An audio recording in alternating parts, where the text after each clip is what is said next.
Yeah, it was 1-2. It was 1-2. But in one motion, so. Yeah. Okay, this is the race. This is the race. This Okay, count, yeah. that doesn't count? Right. Okay, You have to do one motion. one motion, yeah. 1-1, not 1-2. Very few people know the rules as well as Thomas Kremser.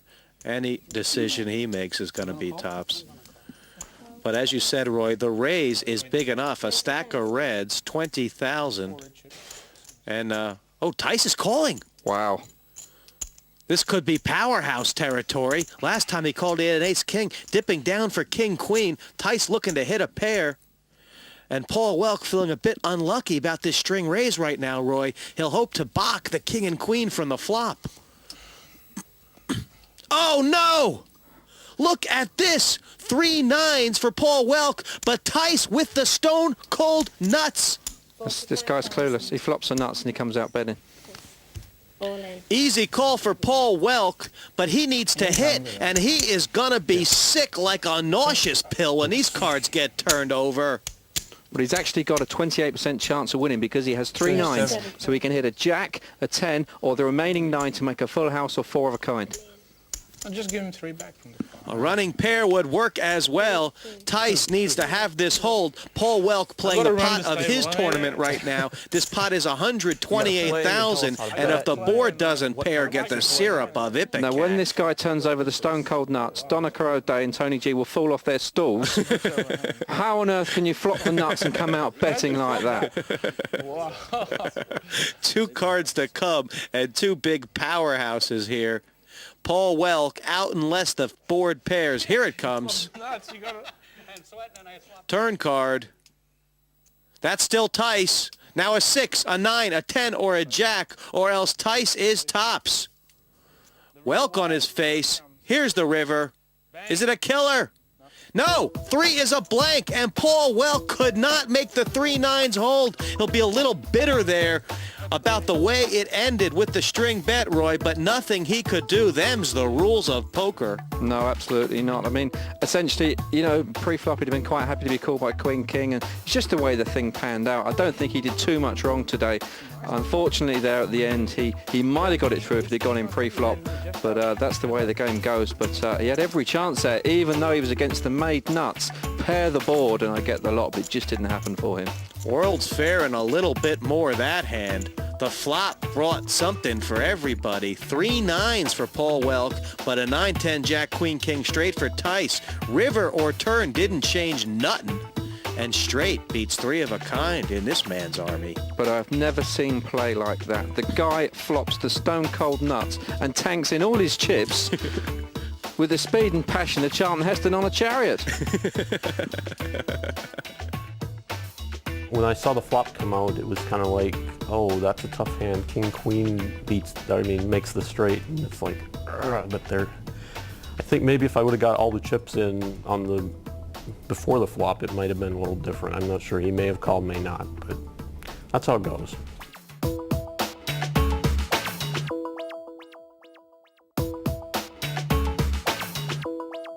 Four players left, 2 pros, 2 internet qualifiers. And there have been some strange hands played out tonight so far.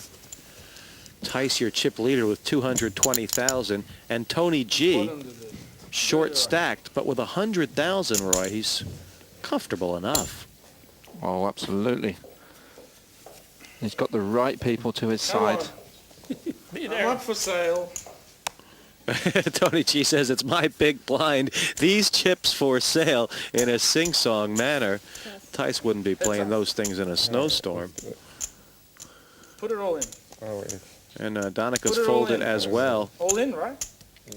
Tony G is willing the chips in the pot.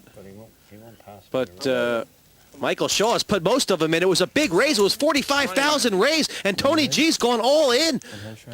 Does Shaw have enough behind to even consider folding, Roy Brindley? Just put it in. Just put the chips in. He's got about 100,000 left. Tony G with the 2-5 says, I'll make my tournament right now. 44 more, right? It's a 99. And Michael Shaw, who's already stuck in a big raise, well, he's got to 44 put more. about 50,000 more in right here. What do you think? Ace-6. Well, it could well be pot committed, but furthermore, you can call, lose, and still be in the tournament with 50,000. He has called. This pot is massive. It's going to be 200,000 if it's a nickel. And Tony G from Australia, the mouth of the South, is all in with 2 5s. 5,000. They call it the Presto hand, and it'll take a bit of magic to keep an ace and 6 off the board with 5 cards to come. Michael Shaw from Philadelphia. 2 overcards. Oh, yeah. 55% favourite Tony G, 45% underdog Michael Shaw. Michael wins this pot, he's chip leader. This is mine. If Billy Bunter, our friend Tony G, wins this, then he goes into the second spot. So 11 times out of 21, Tony G will survive, but it's the other 10 times Michael Shaw's worried about or excited about. That's no help for Michael Shaw. And Tony G looking to double through. Ace or 6 would end his night. Here's the turn. God, there's no outs for you. Okay.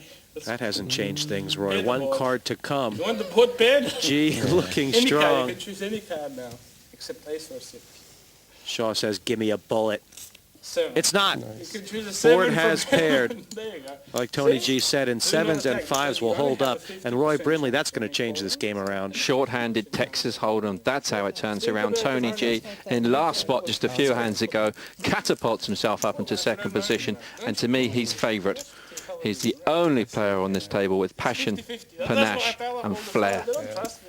Tony G still talking about it, sticking the needle in a little bit, and he might just wilt Michael Shaw into Wobbleyville. But it's not nice when you lose. You know, it's easy when you lose, but you got to take philosophy. And I think I've Shaw trying to keep a smile on his face. always At respected least 24 years old, and it probably took something out of him. Before the flop, it was 50-50, but G's 5s held up. 2 7s, 2 5s. They will beat pair of 7s with an ace only. Tony Guga up on top.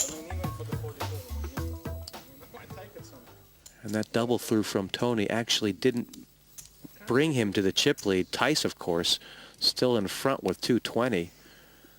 And Shaw is severely short-stacked. And he says all in this time. He's learned his lesson. Pair of 3s for about the 5th time this evening, Roy Brindley. Unbelievable. Any specific pair in Hold'em is a 220 to 1 shot. How many times has he had them? 4? I do believe it's 4. Stick that in an acca for £1, you'd never have to work again. Michael Shaw says the decision's out of my hands now. I got my chips in first. And the pair of 3s. Oh, he's about to get called by Tony G? One time I was going to call, and one chip slid No, over the not line, with and I had those. to call after that. Chirpy chips. Lucky. This time it didn't slide. I'm going to call. Tony G always makes use of that Just enough, space everything worked between the black and the yellow lines. That's his free zone. And Tice now has to make a decision. It's For no about- decision. It's no decision. They got friendly guys. Remember, the blinds have been raised again here. 5 and 10,000 they are. So that, even though it was a cakewalk for Michael Shaw, picked him up 15,000 in Big chips, blind I called for. which was nearly 30% addition to his previous total, Roy. He's up to about 65,000. And if he doubles through that 65, he goes into third spot. Pie chart action here. 46 hands have been played. And Tice, the light blue, taking up half of the bottom C. Tony G has eaten into Shaw's maroon, however. Still a ways to go with these 4. And that is Michael Shaw's stack. No reds in play. And those are the ones you want at 5,000 apiece. 10,000 under the gun declined. And Roy, do you look for Tony G to get very aggressive here now that he's got some chips? Yeah, with a hand like that especially. Let's be practical. He's got an unbelievably tight player, 1 to his left, and a tight enough player there. Donica O'Day, 2 to his left. Triple Perfect the seated bet. position. O'D's found an ace. No kicker at all. Pump it or dump it. And Donica obviously trying to work out, is now the time or not? Wheels are turning there, and O'D laying it down, not wanting to go for the 20,000, and Tony G not going to be nice about it. The tournaments in the last few years, because of the TV, have sort of taken over. I used to like playing tournaments so much as cash games.